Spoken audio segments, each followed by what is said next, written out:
We live to our full potential and our full promise. He may sound the same. We're going to be there for one another, no matter what the cost. That's how we bring this divided country back together again. But today, Beto O'Rourke is a very different presidential candidate than he was just a few weeks ago. Everything changed in this moment. That there has been a shooting in El Paso. I'm going back there right now to be with my family and to be with my hometown. It was mass murder, 22 killed, an alleged white supremacist targeting Mexicans, immigrants.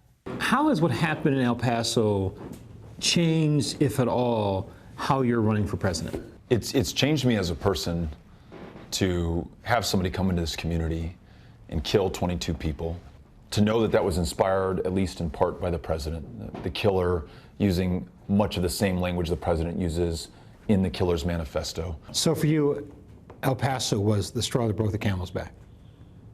El Paso made it all too clear to us the consequences of Donald Trump.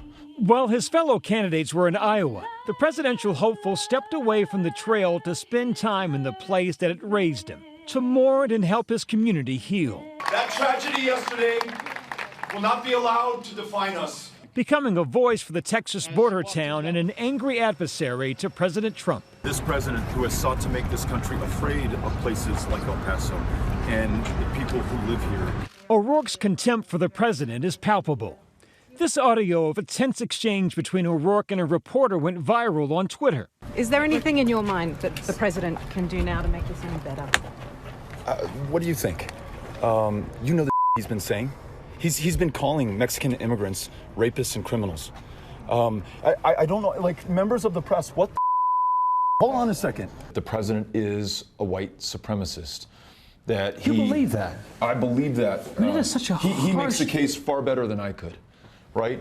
If he calls Klansmen and Nazis very fine people, when he sends 5,000 U.S. service members to communities like this one to line up against kids who are at their most desperate and vulnerable after having traveled 2,000 miles, and calls those kids animals, and then after calling them animals, puts them in cages. We spent time with O'Rourke and his family at his home during that time away from the trail. What happened here broke your heart.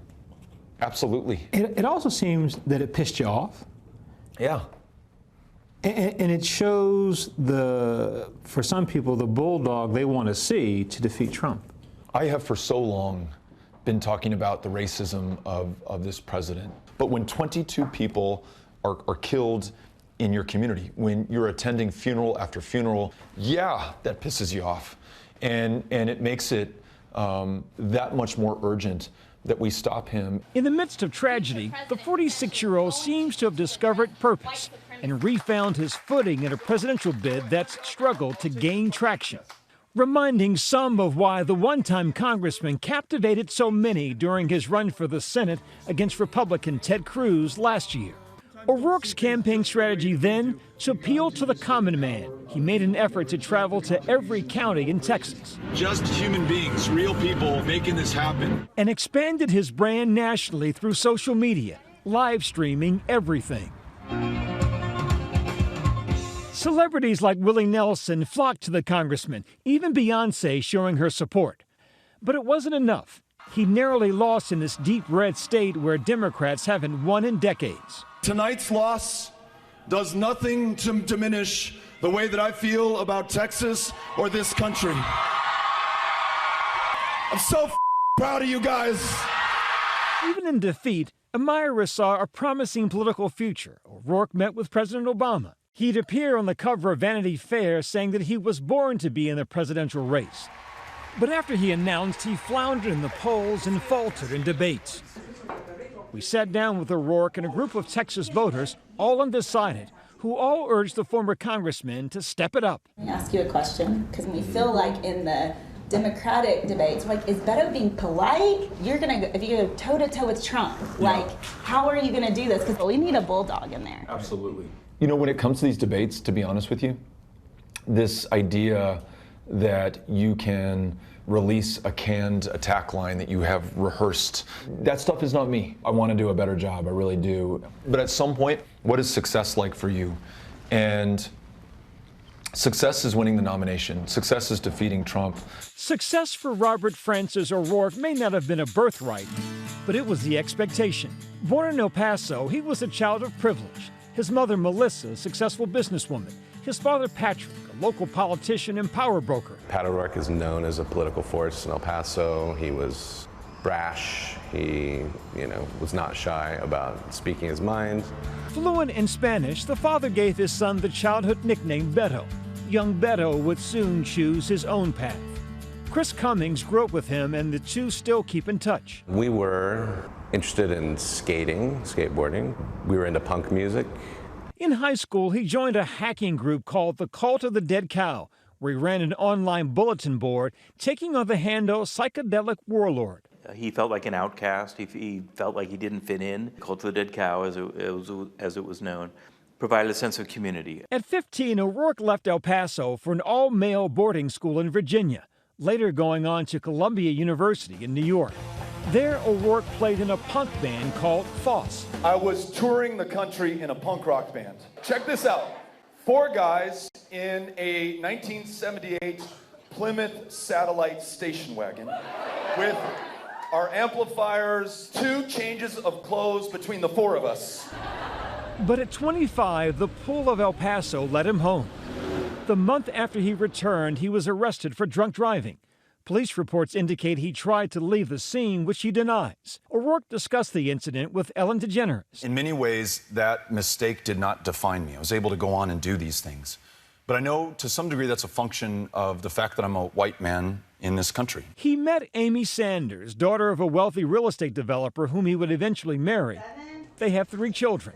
In 2001, tragedy struck. His father was killed in a cycling accident. I hope that I'm living up to the expectation that he set for me. I miss him terribly every day. In 2005, O'Rourke decided to run for city council, and he won.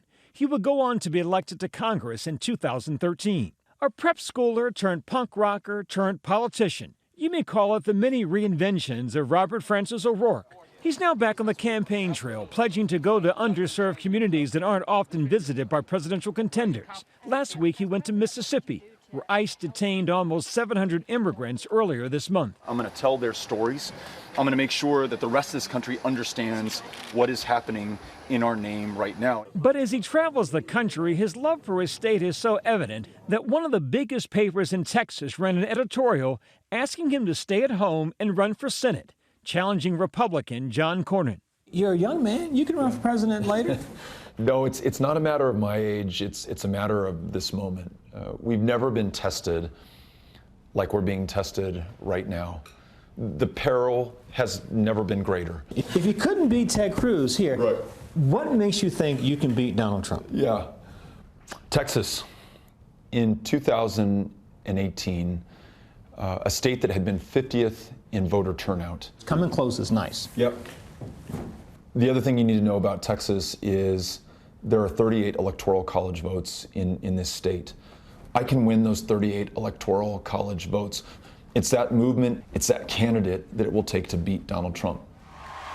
Accustomed to the role as the outsider, Beto O'Rourke is at this moment also a long shot, a crowded and diverse field of Democratic contenders. A city's heartbreak refocused, re-energized his campaign. It's up to him now to rescue it. And a reminder, ABC News and Univision will host the next Democratic primary debate the second week of September, with ABC's George Stephanopoulos, David Muir, and Lindsay Davis, co-moderating along with Univision's Jorge Ramos.